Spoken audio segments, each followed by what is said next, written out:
Hi folks, I want to make a quick video about an interesting email that I got this morning. And it's quite simple really. I'll read it to you. It says, "Hey Tom, in all these social situations, having to order pizza in front of his family and friends, I can do it, but my voice quakes really bad from the fear." Now, I understand that, and it's not an uncommon problem for people to not be able to perform in front of others, whether it be a physical activity, a mental activity, on stage in front of thousands of people, giving a speech. I mean, number one phobia in the world is public speaking, and all of these other kinds of little phobias. Okay, now the next sentence actually gives me kind of like makes my brain hurt. He goes, "Hypnosis worked very well and has limited how nervous I get, but I can't stand the quivering from the voice from the fear." Okay, I'm a pretty common sense guy. I don't, but I can even see that if there is still fear, then the hypnosis, by definition, did not work. It might have been able to suppress the fear. It might have been able to amplify good feelings so that you can push through the fear. But one thing it won't do is cure the fear, or has it in this case. And the reason for that is quite simple. When you use emotions to try to pump up feelings or suppress other feelings, you end up basically using more emotion. Now, the way the brain is set up, I mean, emotion is the gas guzzler of the brain.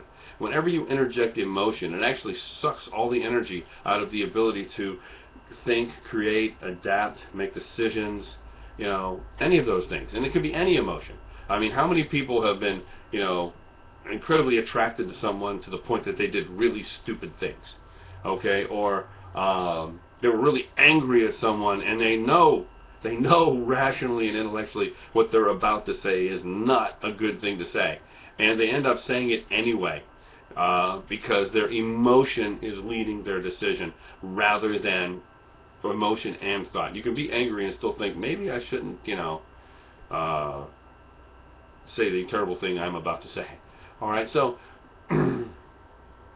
that is why a lot of things won't work very well. Positive mental attitude things. If you want to go do a fire walk, okay, fire walk is really good at proving you can walk over fire. It's a great idea, okay, and it might actually help you get past certain limitations. One thing it won't do is take care of whatever problem you have that is getting in your way from excelling. See, the problem we have here is not that there's so much fear about doing something in public, all right, that there is a self-belief that is a wall between doing what you want to do and being stuck where you are. And sometimes that wall is a giant magnifying glass so that it can do something like make a little cotton ball seem like a giant monster. And, when you look through this giant magnifying glass at all these problems, because, emotions can magnify problems much bigger than they ever have before. So when you look at that, you look at something like ordering pizza, and you look, and then you say, well, I might get something wrong.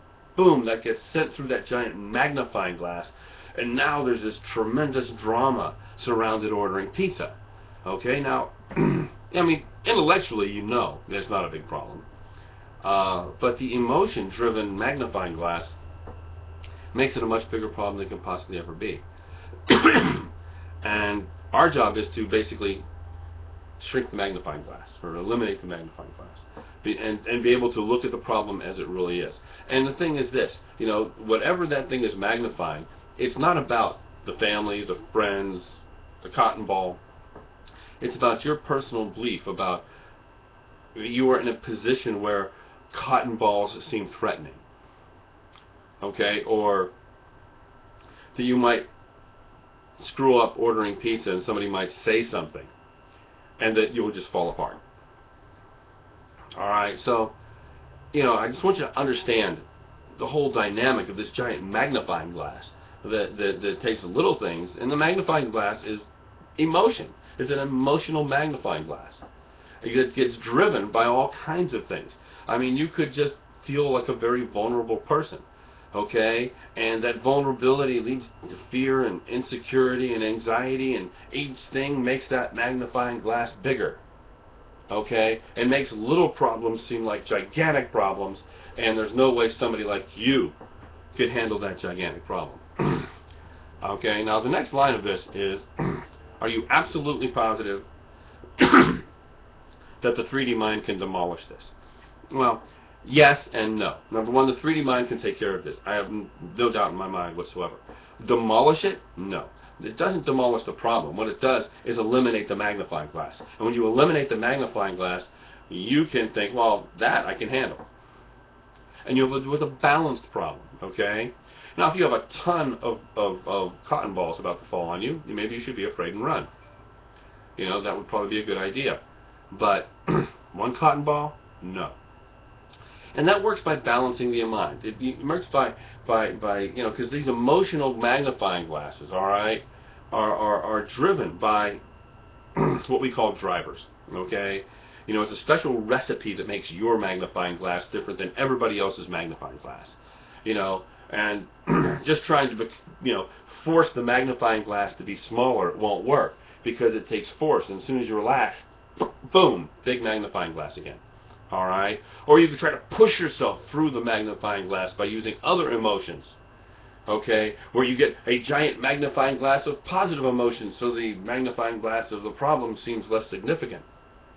Okay, I'm killing the magnifying glass metaphor. I know it's not, you know, but you get the idea. And the thing is this, the 3D mind can definitely help, and let me tell you how. All right, we find out what the real problem is, and the real problem is you. The real problem is that there's this emotionally driven magnifying glass that makes you feel vulnerable or insecure or well,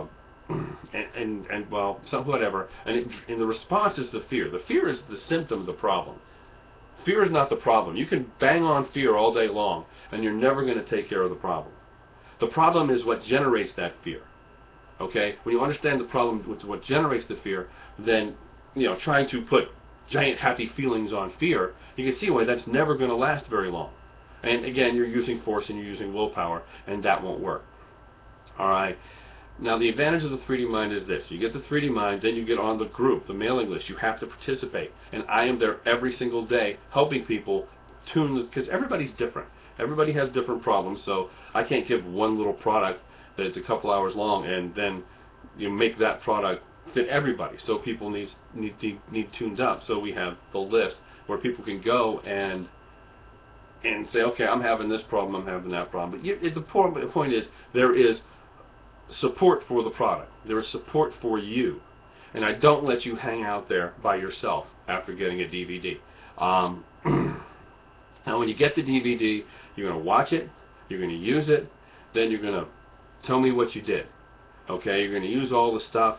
The booklets comes with like 4 booklets of stuff that you need to go through and use, you know, including keeping track of what you're doing. And then you can get on the list and go, here's what I'm trying. I have it written down. Here's what I'm trying. Here's what's working. Here's what's not working. You know, where do I need help? And we have a giant group of very supportive people who will jump in there and help take care of you and make sure that, including me, I'm there every day. All right, so will it? Yes. Okay. If you're not satisfied for some reason, and I can't imagine what it would be, you're not satisfied with the product, send it back, 100% money back guarantee. I don't want anybody having anything that they don't think is working. Don't stick it on a shelf and have this giant stack of videotapes that didn't work that you stare at every day and make you feel bad. Oh, well, I tried this only proves that I am this kind of person and that cotton balls are dangerous. All right? This is what I want you to do. Okay? Order the 3D mind, get the results, and quit being scared of cotton balls. That seems odd, yes. The cotton ball phobia. But if you have any other questions, and I wanted to show this to everybody because this is not just this guy, okay? Everybody has this problem, okay? Everybody has this thing that turns into a giant magnifying glass. And it's important that you learn that the answer is not shatter the magnifying glass or overwhelm the fear. It's balance. It's learning how your brain works and how to use balance to get the outcome that you want. So anyway, if you have any other questions, give me a holler. I'll talk to you all later.